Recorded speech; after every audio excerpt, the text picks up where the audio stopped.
Hari Om. Today, let us discuss the last topic from capacitance part, that is common potential.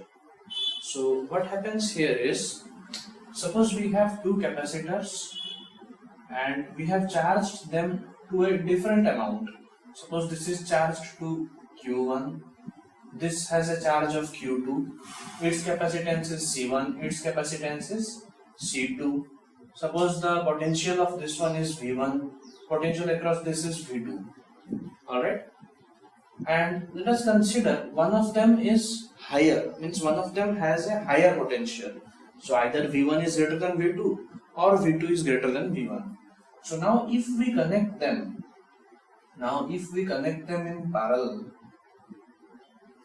so what will happen? Some charges will flow. Since the potential is different, charges will flow.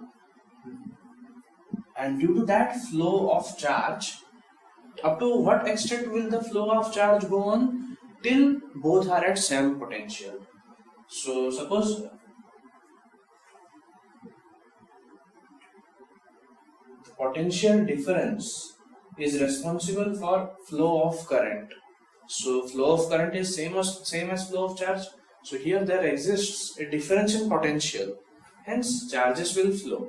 And till what time they will flow? Unless and until both the potential are same. So let's see how much charge is flowing and what is happening. So initially,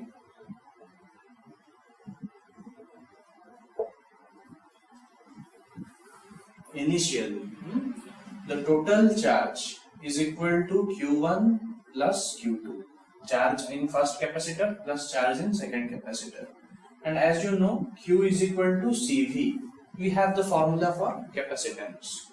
So CV, so the total, let us not denote it like this. So Q is equal to, how much charge is here? C1 V1. Q1 is, using this formula, C1 V1 plus Q2 is similarly C2 V2. This is the initial charge.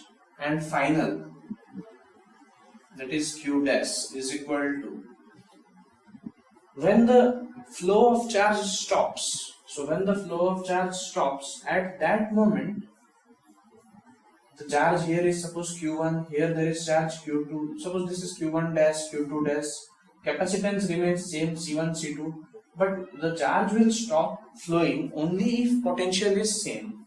So we can say that Q dash is equal to Q1 dash plus Q2 dash.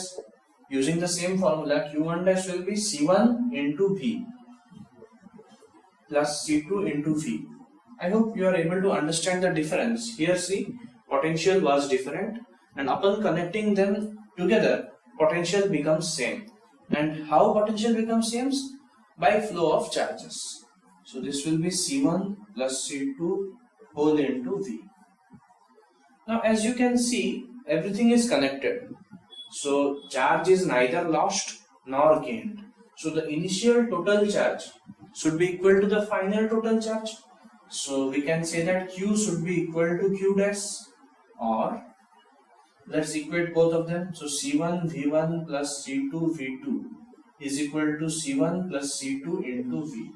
So the value of V will be C1 V1 plus C2 V2 by C1 plus C2. This is the value of common potential. This potential is called as common potential because both the capacitors or all the capacitors have the same potential. So if you have a capacitance of C1 and a capacitor of capacitance C2 which are differently charged, that is they have potentials V1 and V2, and you connect them, then they will reach a potential of V. This is called as common potential. Alright. Just now as we have discussed that if we join two capacitors charged to different amount, they reach a common potential and charge is not lost neither gained. So the initial charge is equal to the total final charge. But let us see if there is loss in energy or not. So suppose the energy of the first capacitor is U1 and its capacitance is C1. Its energy is U2, capacitance is C2, potential is V1, here potential is V2. So as you know that potential energy is half CV square. So we will be using this. This is V and this is U. So U1 will be half, capacitance is C1 V1 square. U2 will be half C2 V2 square. These are the individual electric potential energies. Now the total potential energy initially, I have not yet connected them. So it will be U1 plus U2, that is half C1 V1 square plus half C2 V2 square. This is the total potential energy initially before joining. Now after joining, what happens? Potential becomes same. So there is no more V1 and V2. So it becomes V and V. So the energy also changes, U1 dash and U2 dash. So final energy will be U1 dash plus U2 dash. Now using this formula, what will be U1 dash? Half, capacitance is C1, potential is V. So half C1 V square plus half C2 V square. So this is half C1 plus half C2 V square. I have taken V square common. This is the final energy.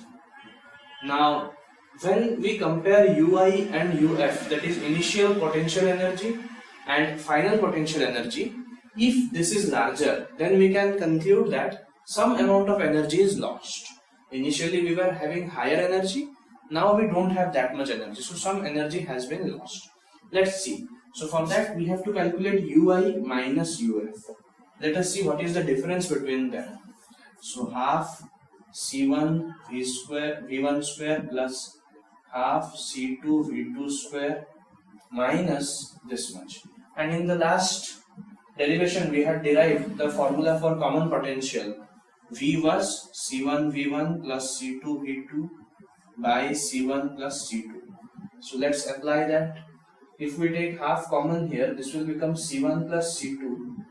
Here I have taken half common. Now instead of V, let us put this one. So C1 V1 plus C2 V2 whole square by C1 plus C2 whole square.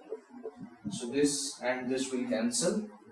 Now we have to simplify this, and on simplifying, so we are going to get half C1 V1 square plus half C2 V2 square minus half, let's use A plus B whole square, so C1 square plus C1 square V1 square plus C2 square V2 square plus 2 C1 C2 V1 V2 whole divided by C1 plus C2. Now if we take half common from all the three terms, so this will become C1 V1 square plus C2 V2 square minus C1 square V1 square plus C2 square V2 square plus 2 C1 C2 V1 V2 whole divided by C1 plus C2.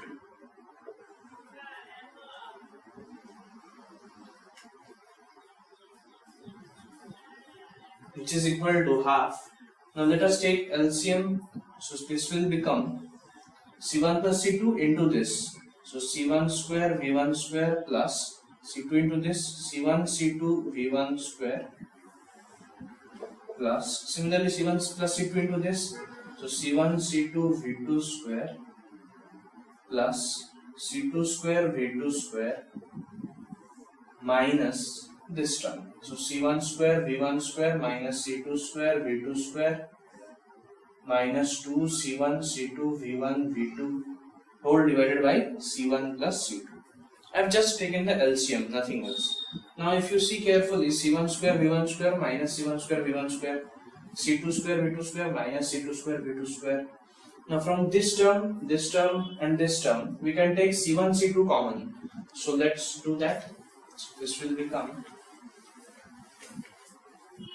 C1 C2 by 2.